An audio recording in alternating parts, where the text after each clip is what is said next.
dengan suara yang keras. Katakan amin. Amin. 2, 3, ya. Kamu telah menerima Kristus Yesus Tuhan kita. Karena itu hendaklah hidupmu tetap di dalam Dia. Hendaklah kamu berakar di dalam Dia dan dibangun di atas Dia. Hendaklah kamu bertambah teguh dalam iman yang telah diajarkan kepadamu, dan hendaklah hatimu melimpah dengan syukur. Silakan dulu saudaraku yang terkasih. Firman Tuhan di ayat 7 itu sangat ditekankan kepada kita. Hendaklah kamu berakar di dalam Dia. Berarti kita harus berakar itu, punya pondasi. Kalau dalam bangunan itu harus di dalam Yesus. Bukan di dalam kekuatan ekonomi kita, bukan di dalam lingkungan kita, bukan di dalam orang lain atau bentuk yang lain, tetapi dikatakan di sini kita harus berakar di dalam Yesus. Dia dan dibangun di atas Dia. Berarti ada dua versi ya. Ada berakar dan pondasinya dibangun di atas Yesus. Nah, kita mau belajar langsung saudaraku. Sebagai orang percaya di zaman modern ini, keimanan seseorang itu bisa luntur karena banyak faktor. Banyak sekali membuat kita tidak percaya lagi kepada Tuhan, atau mungkin kita hidup sebagai yang agamawi saja, hanya berKTP Kristen, tetapi sebenarnya kita tidak pernah berakar di dalam Tuhan. Karena apa? Kita sudah dimasuki informasi dari luar, dari teknologi, dari pergaulan kita yang tidak benar, dari lingkungan kita yang tidak baik, atau zaman ini yang semakin hedon dan segala macamnya. Tetapi hari ini kita diajarkan oleh Tuhan supaya kita orang percaya mau berakar, bertumbuh, dan berbuah di dalam Kristus. Amin. Nah, kita belajar dulu yang poin pertama, yaitu berakar. Saudaraku, kalau di sini yang jadi petani di kampung, mengertilah konteks dari berakar ya. Pohon yang tidak berakar dengan baik itu mudah rusak. Makanya di dalam satu teks firman Tuhan berkata, ada perumpamaan, yaitu seorang penabur yang menaburkan benihnya. Ada yang jatuh di tanah berbatu, ada yang di tempat yang berduri, ada juga yang di pinggir jalan, tapi ada yang di tempat yang subur. Nah, itu mempengaruhi tumbuhan itu berakar atau tidak. Nah, sekarang supaya kita bisa berakar dengan baik, saudaraku, mulai dari diri saudara. Saudara menempatkan Yesus itu di bagian mana? Kita sudah belajar bahwa orang yang menanam padinya atau mungkin di pinggir jalan itu gersang dan tidak ada tanah yang subur di pinggir jalan. Itu biasanya keras dan mudah ditiup angin, dan rata-rata dia bertumbuh kecil dan tidak bisa besar, dan kemungkinan besar tidak akan bisa berbuah. Dan ada juga yang tumbuh di tanah yang berbatu. Karena dia di tanah berbatu, dia sulit menemukan sumber air atau sumber-sumber nutrisi di dalam tanah itu, karena dia dihapit, saudaraku, dihapit. Akhirnya dia nggak bisa bertumbuh. Ada juga yang di tanah berduri. Di tanah berduri itu sulit, karena kalau saudaraku lihat tanah berduri itu akarnya terlalu banyak, jadi dia tidak bisa mendapatkan nutrisi dan dia dihempit. Kalau firman Tuhan diterjemahkan itu, kalau kita mengalami tekanan, himpitan, kita tidak bisa bertumbuh, kita meninggalkan Tuhan. Tetapi yang kita pelajari hari ini, saudaraku harus ambil dulu satu komitmen. Saudaraku membuat hati saudara itu seperti tanah yang subur. Amin. Saudaraku mau mendapatkan Kristus di tanah yang subur, bukan di tanah yang berkerikil ya, bukan di tanah berduri, bukan di pinggir jalan tiba-tiba datang burung dimakan tuh benihnya, diambil iblis, itu sukacita kita. Tapi hari ini kita sepakat, kita mau berakar di dalam tanah yang subur. Nah, apa yang kita pelajari saudaraku dari berakar ini? Seseorang kalau tidak berakar dengan baik, bisa dipastikan pohon itu tidak jadi pohon yang sehat atau pohon yang baik. Nah, tapi kita mau belajar, kenapa Tuhan bilang yang pertama itu kita harus berakar di dalam Dia. Akar itu adalah pokok penting di dalam sistem metabolisme pohon. dia nggak bisa hanya tumbuh dari atas, dia akan tumbang. Jadi sesuatu yang sangat penting dari pohon adalah akar, saudaraku. Nah, kita lihat di sini ya, saya buat titiknya di situ. Akar itu tidak terlihat, tetapi kuat. Nah, kita sebagai orang percaya di dalam perjalanan hidup kita sering terjadi itu apa? Kita sudah melayani Tuhan, sudah ikut Tuhan, tetapi terlihat tidak ada progres ataupun buah di dalam perjalanan hidup kita. Siapa yang merasa dalam perjalanan hidupnya selama ini seolah-olah hidupnya itu stuck atau mungkin tidak ada pertumbuhan terlihat? Coba angkat tangannya. Atau yang udah mulai bosan melayani Tuhan, yang sudah mulai bosan jadi Kristen. Coba angkat tangannya. Ada yang udah bosan di sini jadi Kristen atau melayani, sudah mulai ada di fase-fase udah nggak selera lagi melayani Tuhan. Nah, karena kita ada di fase karbitan, saudaraku. Zaman-zaman sekarang banyak manusia karbitan. Atau kita mau langsung terkenal. Makanya kalau rata-rata influencer yang tiba-tiba terkenal, bentar juga udah hilang aja dia. Tapi kalau orang itu membangun karirnya dari sedikit demi sedikit, dia akan bisa berkembang dan bisa lama gitu. Sama dengan pohon, saudaraku. Kalau saudaraku perhatikan satu pohon, apalagi pohon itu di tanahnya itu misalkan tidak subur. Biasanya itu terjadi kayak di hutan-hutan, itu biasanya nggak terlalu subur. Nah, biasanya pohon tersebut misalkan ditanam, itu lama dia menunjukkan pertumbuhan di atas. Dia akan mencari tempat kehidupan di bawah. Akarnya itu akan terus mencari sumber nutrisi, sumber kehidupan, sumber air di dalam akar itu atau di bawah tanah itu. Nah, tapi kita lihat dari atas, ini pohon kayak nggak bertumbuh ya. Ini pohon kenapa nggak langsung berdiri ya? Kenapa nggak langsung cepat ya? Nah, kita lihat mungkin di tempat yang lain, pohon yang lain dia sudah mulai tinggi. Nah, terlihat itu dari tanahnya. Mungkin di lingkungan kita berada di lingkungan yang banyak masalah, kehidupan kita berliku-liku. Tapi bukan berarti saudaraku tidak bertumbuh di dalam Tuhan. Berakar itu tidak terlihat, ya kan? Tetapi dia bertumbuh justru membuat dia semakin kuat. Semakin tanah itu tidak baik, saudaraku, dia akan terus mencari nutrisi. Mencari nutrisi sampai terus ke akar-akar, sampai terus ke bawah tanah, sampai dapat sumber kehidupan. Baru dia akan memunculkan pohon yang besar. Kalau dia mengutamakan, kalau pohon itu mengutamakan batangnya dulu dan daun-daunnya dan segala macam yang di atas, tanpa dia mencari sumber air, mencari sumber nutrisi bagi pohon itu, atau mencari atau merambat kemana-mana, kalau ada angin, kalau ada kemarau, dia akan mati. Betapa pentingnya berakar itu, saudaraku. Sekalipun tak terlihat. Kita kan sering seperti itu ya, melayani Tuhan, mengiring Tuhan.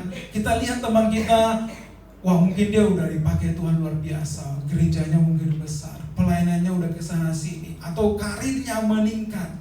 Tapi kita lihat perjalanan hidup kita seolah stuck gitu. Tidak ada pertumbuhan, terus masih kayak bertunas kecil gitu kan, masih semeter aja terus. 2019 masih setengah meter, ya kan. 2024 1 meter, berarti cuma tambah berapa? 50 cm. Tidak ada pertumbuhan kita lihat di atas. Tapi Tuhan mengajarkan kita diproses dulu, saudaraku, di akarnya. Jangan langsung berharap, saudaraku, diorbitkan, dipromosikan menjadi orang yang dipakai seperti orang lain, yang saudaraku anggap sebagai rule atau standar atau role model bagi saudara. Tetapi Tuhan mau kita berakar di dalam Yesus. Amin. Berakar di dalam Yesus bukan segampang seperti pohon yang hanya berakar ke bawah.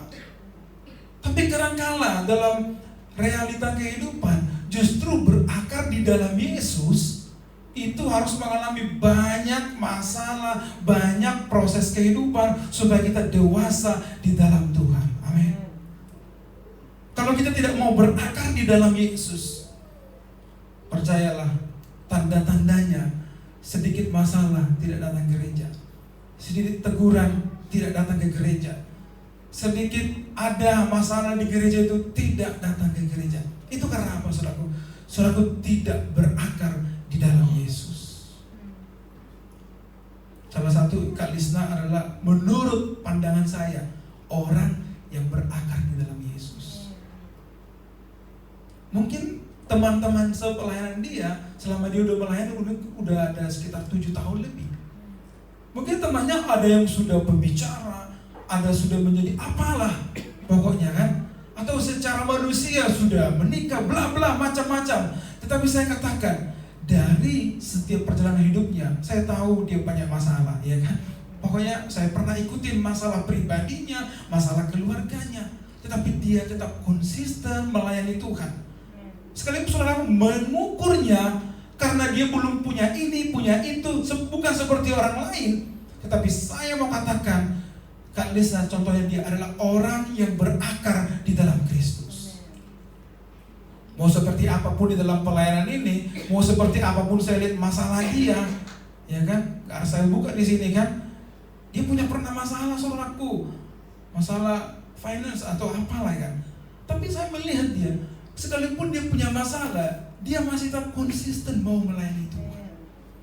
Itu artinya kita saudaraku mementingkan akar dulu daripada yang terlihat itu. Tapi seberapa banyak kita orang-orang percaya, biasanya anak muda karbitan, dia mau terlihat di atas, gak mau diproses Tuhan, gak mau dikasih tantangan, dikasih masalah sedikit langsung mundur, langsung merengek, langsung marah, langsung menyalahkan siapa-siapa. Tapi orang yang mau berakar di dalam Tuhan, dia tidak fokus kepada apa yang terlihat, tapi dia fokus kepada apa yang tak terlihat. Artinya Tuhan sedang memproses dia supaya menjadi pohon yang bisa tumbuh besar. Semakin kuat akarnya, semakin dalam akarnya, apa kita sanggup mencabutnya? Kenapa pohon kacang tanah itu gampang dicabut? Karena akarnya paling panjang 10 cm. Coba kalau pohon beringin, abang yakin ya? Yakin abang bisa cabut pohon beringin? Sekalipun nama abang yakin, abang gak yakin bersama. Betul kan? Karena pohon beringin itu adalah pohon yang akarnya itu merambat kemana-mana. Bukan hanya dia mencari nutrisi di bawah, tapi terus menjalar kemana-mana akarnya.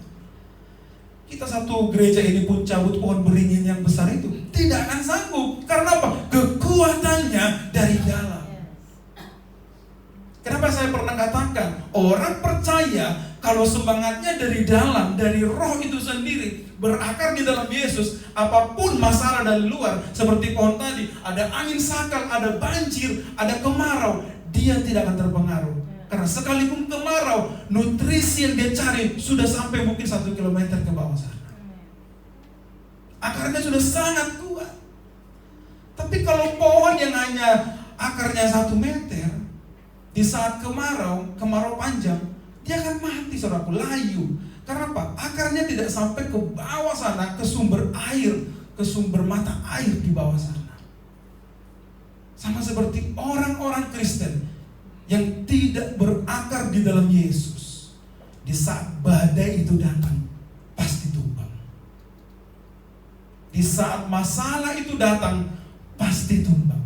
Di saat kekeringan itu datang, apa arti kekeringan? Masalah ekonomi. Pohon itu mengalami masalah kehidupan yang harus dia makan, tidak ada. Di saat kita mengalami masalah tekanan ekonomi, kita frustasi dan kita bisa tumbang karena tidak memiliki akar yang kuat di dalam Yesus Kristus. Makanya saudaraku, penting saudaraku berakar di dalam Yesus. Jangan paksa, jangan karbit diri saudara seperti orang lain. Ada prosesnya. Untuk jadi seorang pemimpin, ada prosesnya. Kita harus mau dipimpin dulu, baru jadi pemimpin. Kalau kita gak bisa dipimpin, gak bisa kita jadi pemimpin. Kalau kita menjadi orang teladan bagi orang lain, kita harus teladan dulu, baru bisa jadi teladan untuk orang lain. kita harus berakar dulu dengan baik, baru kita bertumbuh dengan benar. Jadi katakan kiri kanannya, sekalipun mungkin kamu belum terlihat bagi orang lain, tapi kamu sedang bertumbuh loh. Amin. Tapi dalam proses pertumbuhan pohon itu, saudaraku, akar itu akan semakin mencari. Saudaraku pernah lihat pohon ini enggak? Pohon ceri. Pohon ceri termasuk pohon yang kuat akarnya. Dia kalau bertumbuh di samping rumah kita, lebih baik potong saja. Kalau enggak, tembok saudara bisa dia jebolin tuh. Karena dia bisa mengakar sampai ke sisi, ada sedikit sisi-sisi di dalam keramik atau di dalam apapun, di dalam semennya itu ada sedikit tanah. Dia akan terus korek sampai korek. Saya pernah lihat kayak di pinggir rumah orang, pas bulan di sampingnya itu pembuangan selokan mereka. Jadi semakin subur, nutrisi bagi pohon itu kuat. Dan dia bisa jebolin itu, saudaraku, dinding yang besar itu. Karena dia berakar dengan baik, mendapatkan nutrisi yang baik, dan dia kuat. Sekalipun itu tembok yang besar, tembok dari semen, tidak sanggup menghalau dia. Artinya apa? Sekalipun kamu mengalami tantangan yang besar sebagai anak Tuhan, mengalami struggle yang besar, selama kau bertumbuh mendapatkan nutrisi di dalam Yesus, itu tidak menjadi masalah bagi kehidupanmu. Amin. Saudaraku yakin? Seberapa banyak kita ya kan? Wah, sekarang ada masalah resesi ekonomi, macam-macam. Coba di-challenge itu. Masih mau nggak cari Tuhan?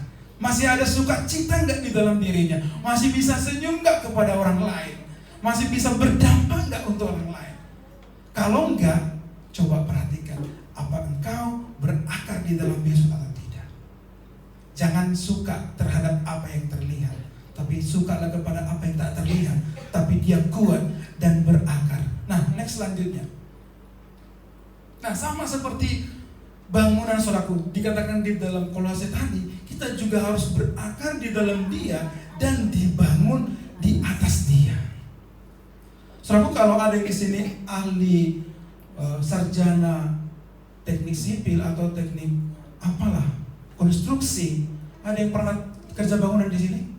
Saya pernah, cuma masang bata, itu pun belok miring ya. Ternyata dia harus ada benangnya. Saya pikir dulu keker-keker gini kan.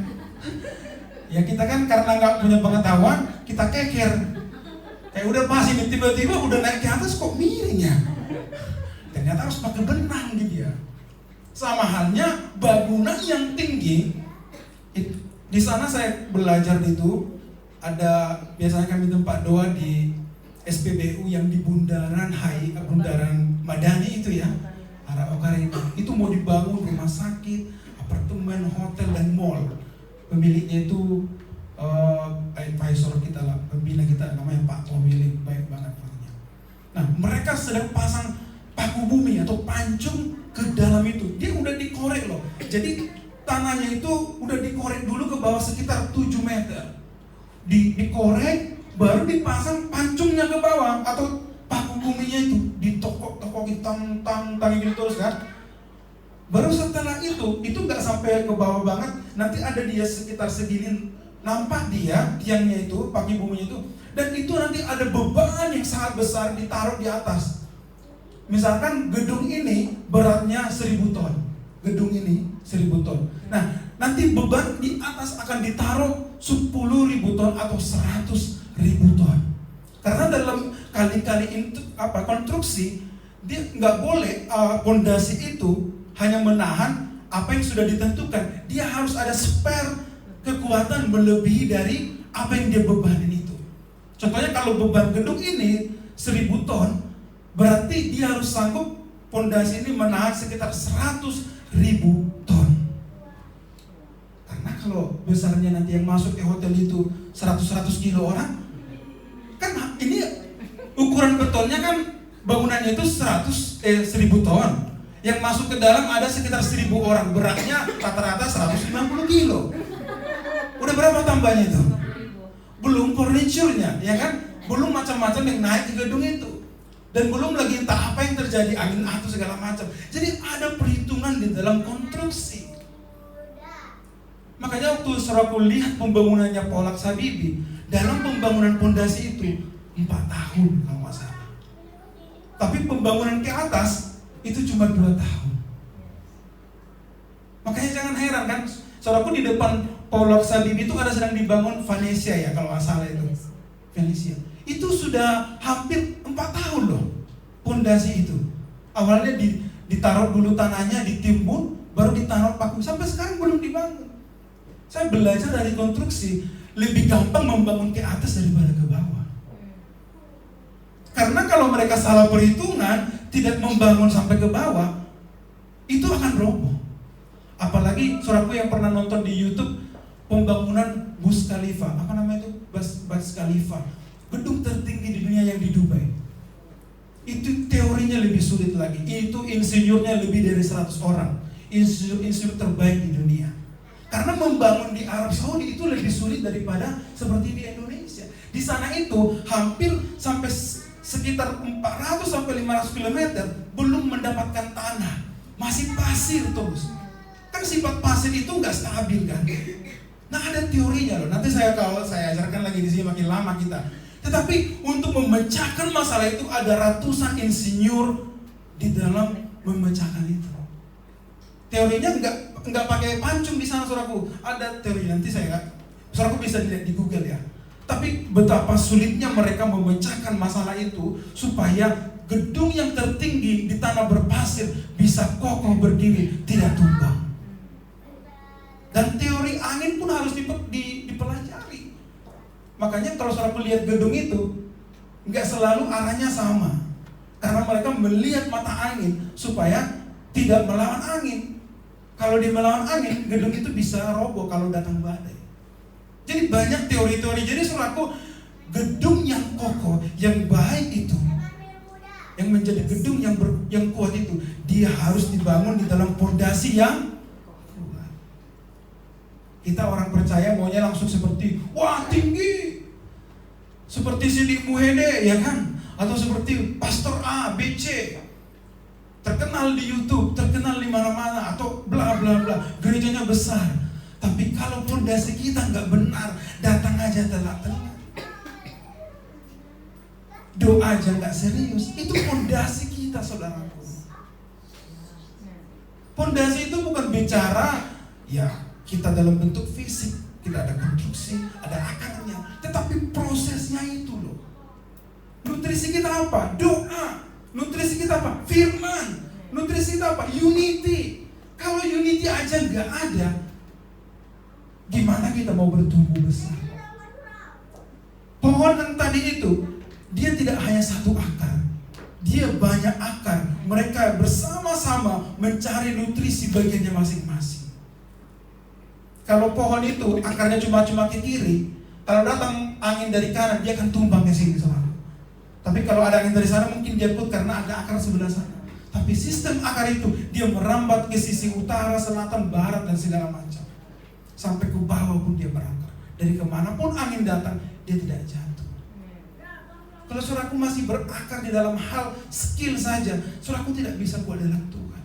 Saudaraku harus berakar di dalam doa, di dalam firman Tuhan, di dalam persekutuan kita, fellowship kita, kebersamaan kita, saling support system.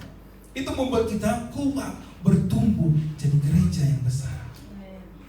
Kalau itu nggak terjadi, kita hanya stuck, saudaraku. Next, selanjutnya. Nah, dia saudaraku, pohon itu mencari lihat sumber kehidupan. Ada di Israel, saya pernah nonton karena saya belum pernah ke Israel, berharap saya pergi ke Israel sebelum dunia ini berakhir ya. Teman saya Pak Waras bulan depan berangkat ke Israel karena banyak kloter yang tertunda gara-gara perang itu. Tapi sedikit saya belajar, ada di daerah Nazaret atau pokoknya di daerah Israel itu ada satu pohon zaitun yang umurnya itu hampir 3.000 tahun. Jadi itu dipagar, saudaraku, jadi suatu peninggalan sejarah. Ada peninggalan sejarah yang lain, tapi itu bentuknya mati. Kayak bangunan itu kan mati, tapi pohon itu hidup. Jadi kemungkinan pohon ini jadi saksi Yesus pernah ketemu dengan beliau, dengan pohonnya tadi. Jadi usut punya usut, kenapa pohon ini umurnya sampai ribuan tahun, pohon zaitun itu? Padahal di tanah yang tandus di Israel, itu tanah bergurun, tanah berbatu-batu. Ternyata sifat pohon zaitun itu seperti ini. Dia saudaraku menancap terus ke bawah, mencari sumber air. Dia tidak mau dikasih nutrisi karena disiram orang. Ada beberapa sistem pohon itu harus disiram. Dia nggak malas dia berakar dalam. Dia hanya mementingkan hujan. Hujan kan itu dari atas bagian orang menyirami. Tetapi sifat pohon zaitun itu, makanya dia hanya tumbuh di tempat yang kering seperti Israel. Dia mencari terus ke bawah saudaraku sampai ke sumber air. Karena di dalam perut bumi kita itu ada lapisannya. Ada air, ada oil, ada magma. Apa itu magma? Magma itu panas bumi yang panas sekali. Jadi ada lapisan di dalam sampai dia tembuskan itu saudaraku. Mungkin dia melewati oli. Ini apa nih? Oli ini, minyak bumi nggak cocok ini. Terus dia sampai ke bawah sampai dapat airnya. Baru dia hidup. Pernah nggak kita cari Yesus terus atau cari oil? Oil itu apa? Kekayaan. Cari minyak kan? Di dunia ini orang kaya itu raja minyak. Atau kita hanya mencari sebatas di situ aja kekayaan kita, tapi kita tidak mencari sumber hidup itu, yaitu Yesus Kristus. Kalau itu saudaraku, kita tidak bisa bertumbuh. Tapi kalau saudaraku mau bertumbuh, yang pertama, saudaraku harus mau diproses Tuhan, berakar dalam Tuhan, walaupun tak terlihat orang lain. Amin. Dan seperti bangunan punya pondasi yang kokoh. Dan terus kita mencari sumber hidup itu. Kalau apa? Kalau kita temukan sumber hidup, mau apapun yang mau resesi ekonomi ke, mau kiamat ke dunia ini, mau ganti presiden ke, atau mau Anies pun presidennya, nggak ngaruh. Karena kita punya pondasi yang benar di dalam Yesus. Jadi kita tidak ditentukan eksternal, tapi ditentukan internal di dalam kita. Amin. Next yang kedua. Nah, setelah saudaraku mau bertumbuh, berakar di dalam Yesus, saudaraku mulai dipersiapkan oleh Tuhan, mulai bertumbuh. Di dalam pertumbuhan itu ada namanya proses dan progres. Proses itu artinya kita diproses di satu tempat, atau kita diproses di waktu yang sama, atau dalam masalah itu namanya diproses. Tapi di progres itu berbeda. Progres itu ada peningkatan dari masalah satu ke masalah dua. Artinya kita meningkat saudaraku, level up atau naik level ya saudaraku. Jadi saudaraku harus mau diproses dan berprogres. Kalau saudaraku tidak bisa diproses Tuhan, jangan berharap jadi pohon yang tinggi, pohon yang bertumbuh di dalam Tuhan. Kalau hari ini siapa yang merasa diproses? Hubungannya, ekonominya, keluarganya, kamu sedang diproses. Jangan kamu berkutak-kutak di situ. Buat batu loncatan menjadi progres. Kamu naik setingkat, melewati masalah itu. Kalau ada satu khotbah yang pernah saya dengar, kalau tahun lalu kita diberkati Tuhan, kalau tahun lalu kita disertai Tuhan, kenapa kita mesti takut di hari ini? Tapi terkecuali masalah itu belum kita rasakan dulu, mungkin kita bisa khawatir. Tapi kalau masalah ekonomi, kita dulu pernah nganggur kok. Kita mungkin sebelumnya udah pernah makan cuma ikan asin atau cuma makan nasi doang. Kenapa sekarang kita takut? Tuhan sudah menyertai kita di fase itu. Harusnya kita berprogres naik seperti pohon ini, dari dia bijinya terus berakar dan menjadi pohon kecil, dan dia terus bertumbuh. Dan kita harus mau diproses. Katakan dengannya, harus mau diproses ya. Itu bagian dari pertumbuhan. Makanya ada istilah statis dan dinamis. Kalau statis itu sifatnya mati. Makanya kalau ada istilah statistik, itu berasal dari artinya angka itu sudah mati.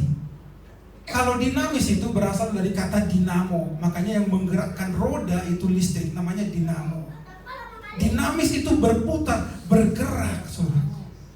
Nah, saudaraku, kalau masih dalam kehidupan ini dinamis, ada masalah, ada senang, ada duka, itu saudaraku hidup, bukan mati.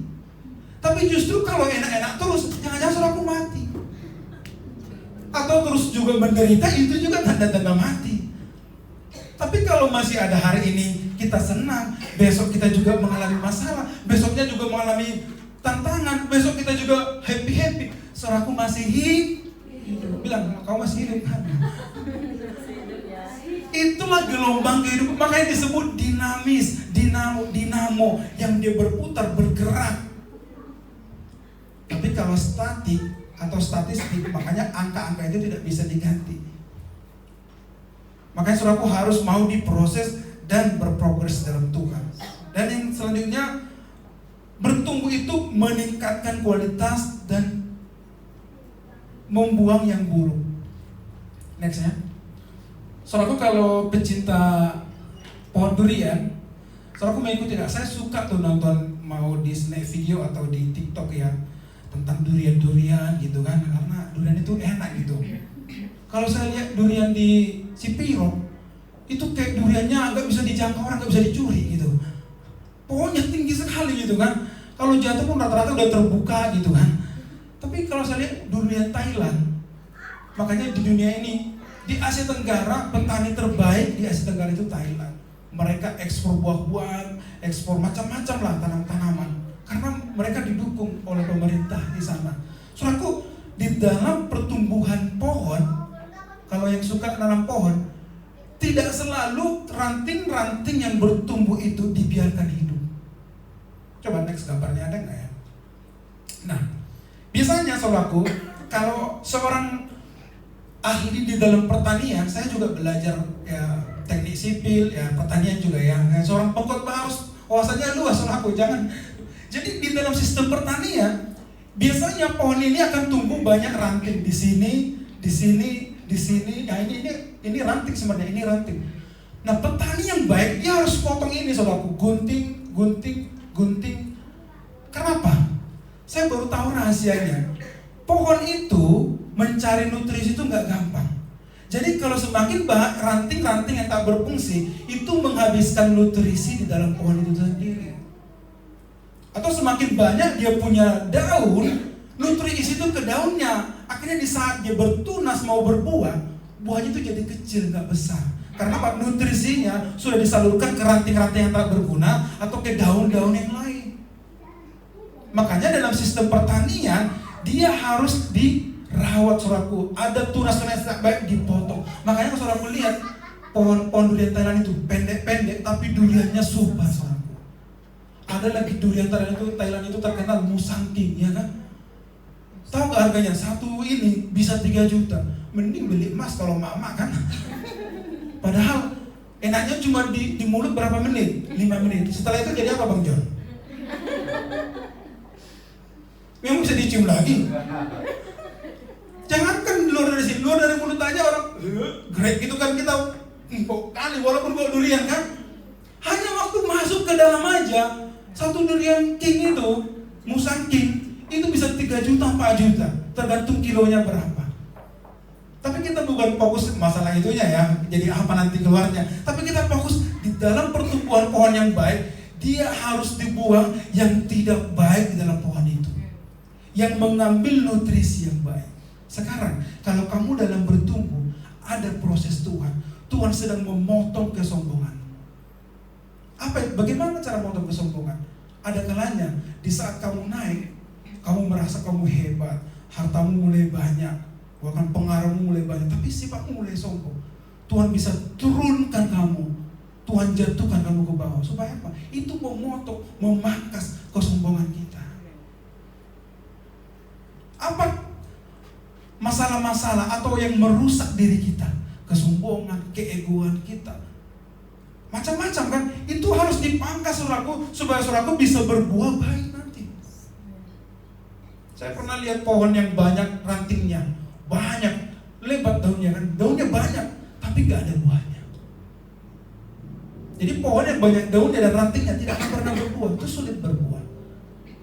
Makanya kalau di kampung itu sampai kadang dipukul-pukul lagi, apa tuh? Kalau kemiri itu di batangnya itu ditalik, bahasa apa ditalik?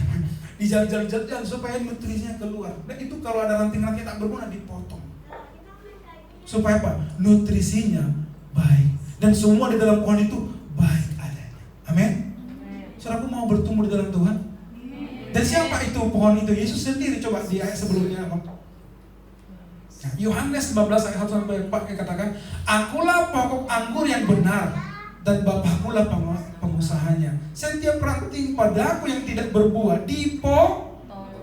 yang tidak berguna itu dipotong, saudaraku. Yang nggak baik-baik. Dan setiap ranting yang berbuah dibersihkan, dirawat.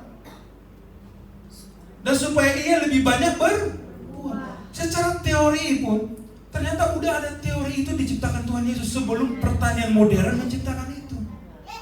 Jadi di dalam pohon yang tidak baik, ranting-ranting yang tidak berguna itu harus dipotong. Supaya apa? Berbuah banyak. Kamu memang sudah bersih karena firman yang telah kukatakan kepadamu. Tinggallah di dalam aku dan aku di dalam kamu. Sama seperti ranting tidak dapat berbuah dari dirinya sendiri. Bisa enggak satu pohon durian itu diambil rantingnya, kamu pegang-pegang? Bisa enggak dia berbuah terus? Kamu pisahkan dia dari pohon itu? Tidak akan bisa. Artinya saudaraku tidak akan bisa bertumbuh kalau saudaraku keluar dari Yesus. Karena apa tadi? Akar dan pondasinya adalah Yesus itu sendiri. Amin. Saudaraku harus berakar di dalam Dia. Artinya jangan tinggalkan Yesus, saudaraku.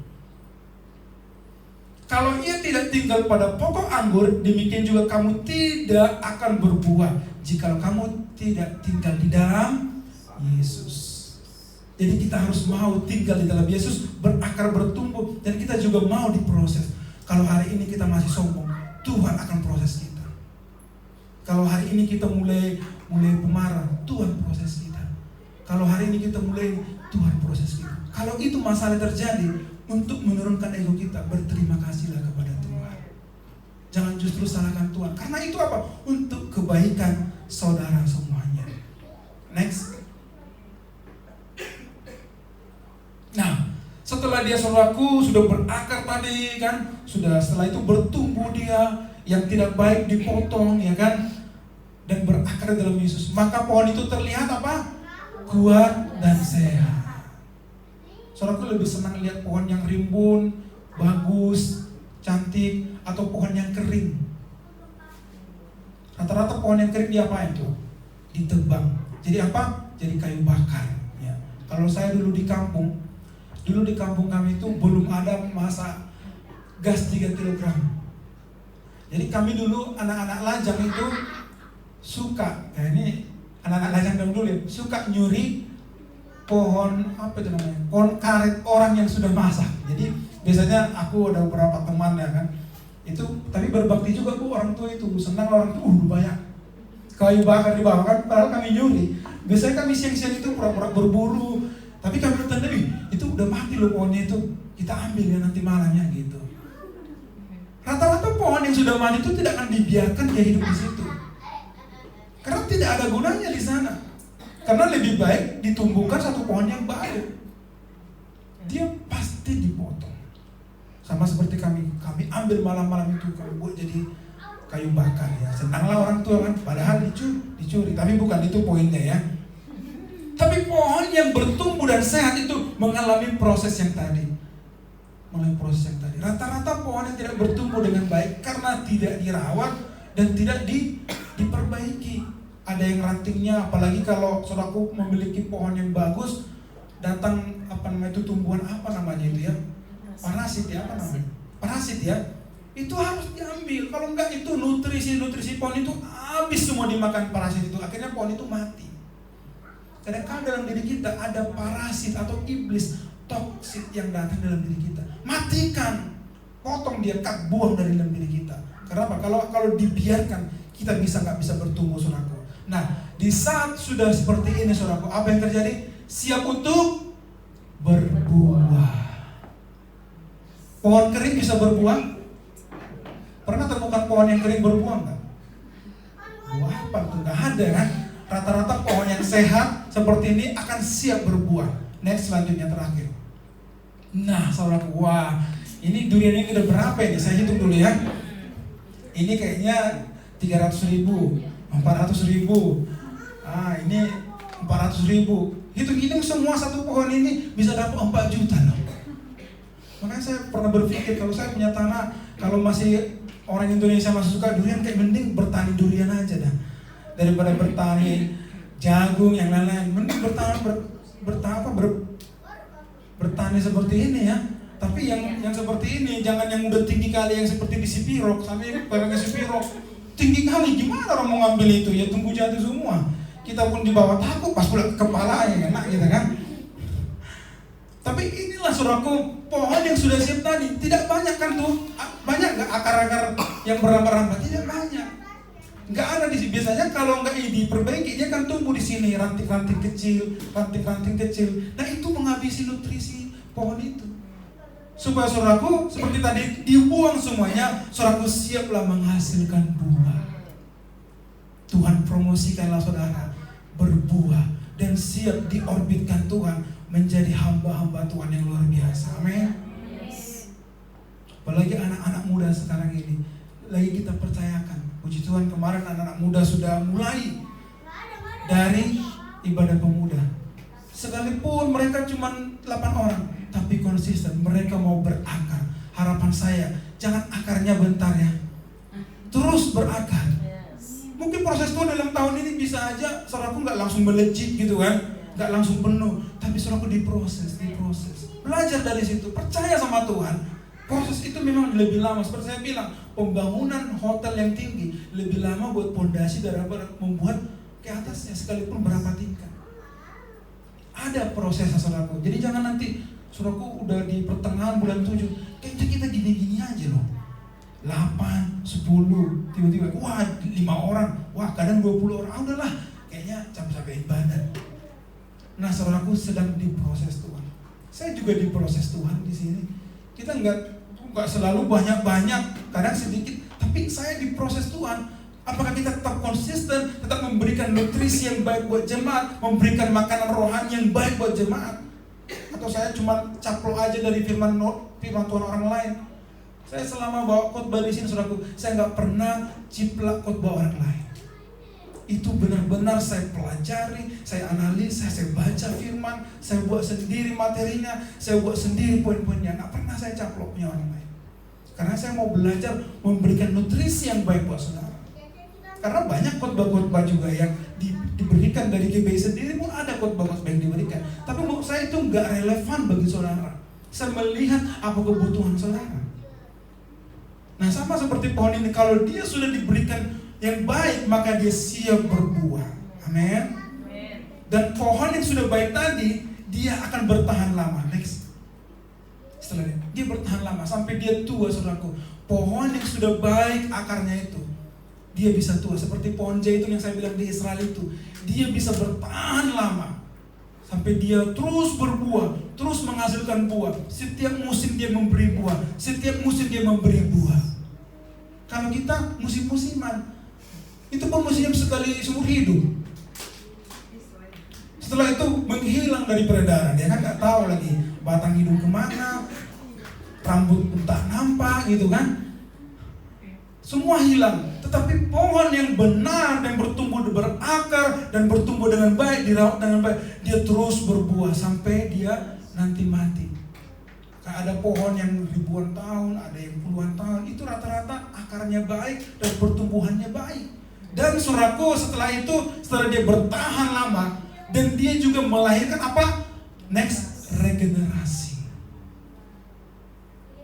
Pohon yang terus bertumbuh, artinya setiap biji yang dimakan orang menghasilkan satu pohon baru.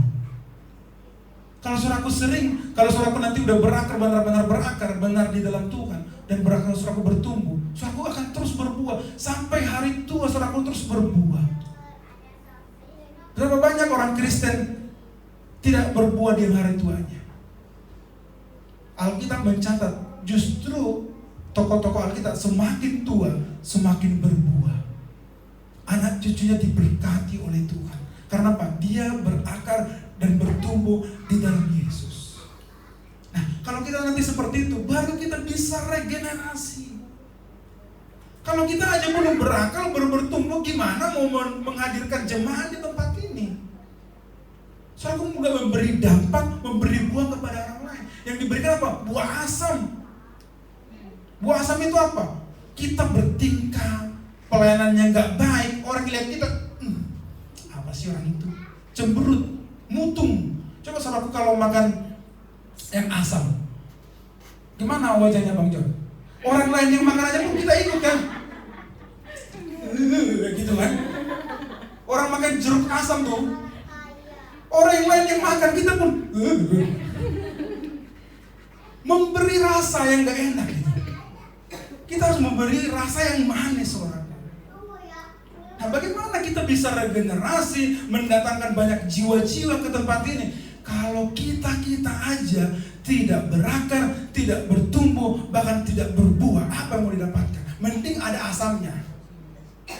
Ini buahnya pun tak ada. Jadi saya ingatkan kepada kita anak-anak muda di tempat ini, maulah saudaraku mulai berakar dulu, amin. Ini bagian kita berakar loh. Gak langsung Tuhan kasih tuh banyak orang. Berarti kita diproses terus. Saya juga diproses. Setiap kita diproses tuh berakar dengan baik. Cari standar, cari dasarnya itu Yesus Kristus. Terus bertumbuh di dalam Dia. Dikasih nutrisi apa? Firman Tuhan. Rajin-rajinlah ibadah, rajin-rajin baca firman Tuhan, renungan firman Tuhan. Jangan scroll TikTok 3 jam pun bisa. Saya baca di dalam statistik Indonesia penonton HP terbesar terlama di dunia. Ya, kamu boleh jujur kan? Coba di sini yang tahan scroll TikTok 3 jam lebih. Itu biasanya ada analisanya itu kan. Nanti ada biasanya direkap itu per minggu atau per bulan itu biasanya. Kalau di HP saya ada direkap itu pemakaian HP Anda per minggu ini berapa jam gitu, ada yang 10 jam. Nah, waktu itu saya memang agak terikat di TikTok. Sampai saya sekarang udah turun tuh dari 150.000 lebih subscribe atau pengikut saya, jadi sekarang sekitar 140 berapa. Karena saya nggak mau fokus, saya nggak mau terikat. Bisa loh saya jadi nonton terus. Karena dia tahu algoritma kita. Kita sukanya politik, dia sodorin tuh politik-politik yang bagus. Apapun kita itu dibaca algoritmanya. Hati-hati. Jangan sampai saudaraku terikat. Tapi coba baca firman Tuhan, baca 2 ayat aja. Itu masih siang loh. Malam 1 ayat saja langsung tidur. Belum selesai 1 ayat dan tidur. Haleluya.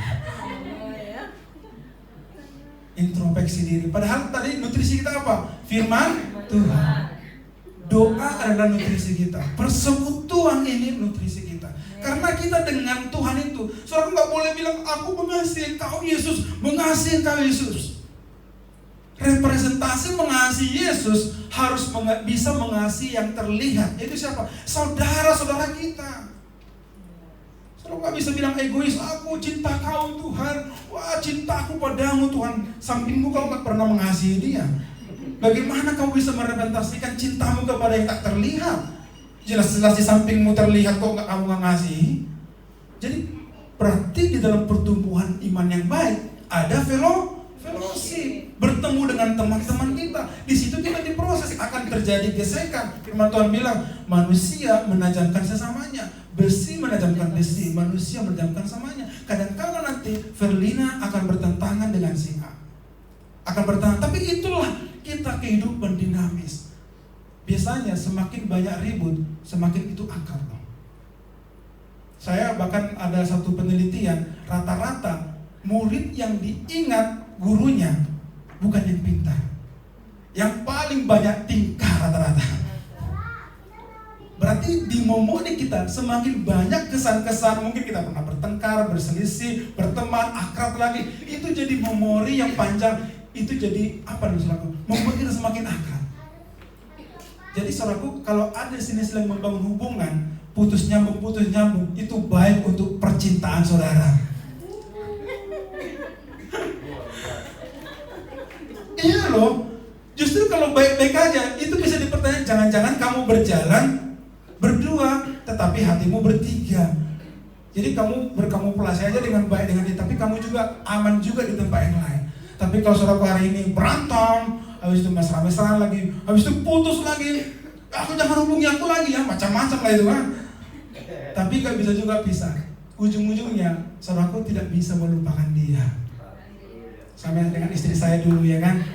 Kami kayaknya selingkuh udah sampai ini lagi. Udah lah, kita udah nggak ada lagi ya. Deal ya, nggak ada lagi kita pacarnya. Tiba-tiba 1 minggu aja udah kepikiran terus. Balik juga ya kan. Itu ada yang dekatin. Tapi karena sering ada momen-momen tertentu kita bersama, kita berantem, macam-macam. Itu membuat kita apa? Jadi ingat saudaraku. Jadi saudaraku, di dalam kehidupan kita untuk menghasilkan generasi itu, kita diproses di sini tempat ini, amin. Mau anak muda bertumbuh di tempat ini? Amin. Harus berakar dulu. Saudaraku bisa bertumbuh kok. Saudaraku pernah lihat pohon yang besar gak? Besar sekali, bagus pohon itu. Ternyata akarnya gak bagus. Di saat badai datang tumbang dia. Saudaraku juga bisa seolah bertumbuh di tempat ini. Saudaraku bisa berbicara, memimpin. Tapi di saat badai itu datang, saudaraku tumbang dan balik punggung tak pernah nampak lagi. Karena apa? Tidak benar-benar berakar di dalam Yesus. Jadi hari ini kita mau belajar firman Tuhan. Yang pertama saudaraku apa? Kita mau berakar. Bilang dulu, aku mau berakar di dalam Kristus. Yang kedua apa? Bertumbuh. Bertumbuh itu berbicara proses. Proses itu apa? Yang buruk-buruk mulai dikikis dalam diri kita. Karena di gereja kita mulai dikikis kan. Di saat aku khotbah, ada nggak kira-kira yang menusuk hati saudara, yang merasa saudara tersinggung? Itu bagian dari Tuhan mengikis saudara. Kalau saya bilang tadi kan, yang suka scroll TikTok lebih dari 3 jam.